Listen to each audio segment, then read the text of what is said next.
இன்னைக்கு காலையில் 6 மணிக்கு எந்திரிச்ச உடனே ஒரு நியூஸுங்க. விஞ்சு இழுத்துட்டு போகிற ரோப்பில் ஃபயர் ஆயிருச்சுன்னு. ட்ரிவேல் முருகனுக்கு அரோகரா, பழனி ஸ்ரீ ஞான தண்டாயுதபாணி சுவாமிக்கே அரோகரா. ஃப்ரெண்ட்ஸ், இன்னைக்கு மார்ச் 15 ஞாயிற்றுக்கிழமை, தமிழ் மாதம் பங்குனி 1ஆம் தேதி. பழனியில் சீசன் ஸ்டார்ட் ஆயிருச்சு. வழக்கமான படிப்பாதையை க்ளோஸ் பண்ணிட்டாங்க. கூட்டம் அதிகமாக இருக்கும் சமயங்களில் ஓப்பன் பண்ணுற கும்பாபிஷேக படிப்பாதையை ஓப்பன் பண்ணிட்டாங்க. கிரிவீதி ஃபுல்லாமே மக்கள் கூட்டம். பேட்ரி கார் ஃபுல்லுமே இன்னைக்கு இயங்க ஆரம்பிச்சிருச்சு.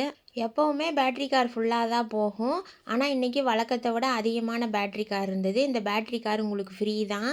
கிரிவீதி ஃபுல்லாமே ரோப் கார், விஞ்ச் ஸ்டேஷன் எல்லா இடத்துக்கும் நீங்கள் போய்க்கலாம். இப்போ இன்றைக்கி காலையில் நடந்த சம்பவத்துக்கு வருவோம். காலையில் 6 மணிக்கு விஞ்சு ஓப்பனிங் டைமு. அதுக்கு முன்னாடி இருந்தே பக்தர்கள் லைனில் நின்றுக்கிட்டு இருந்திருக்காங்க. 6 மணிக்கு விஞ்ச் ஆன் பண்ண உடனே அந்த இரும்பு ரோப்லாம் ஃபயர் ஆக ஆரம்பிச்சிருச்சுங்களாம். உடனே விஞ்ச் ஆப்ரேட்டர்லாம் சுதாரித்து விஞ்சை உடனே ஸ்டாப் பண்ணிட்டாங்க. 2-3 மணி நேரத்துக்கு பிறகு விஞ்சை சரி செஞ்சு திருப்பியும் பக்தர்களை கூட்டிகிட்டு போயிருந்திருக்காங்க. இப்போ எந்த பிரச்சனையும் இல்லை. வழக்கம் போல் விஞ்சு செயல்படுது. வீடியோவில் பார்த்தீங்கன்னாவே தெரியும். நாளை வேறொரு வீடியோவில் சந்திக்கிறேன். நன்றி, வணக்கம். வெற்றிவேல் முருகனுக்கு அரோகரா.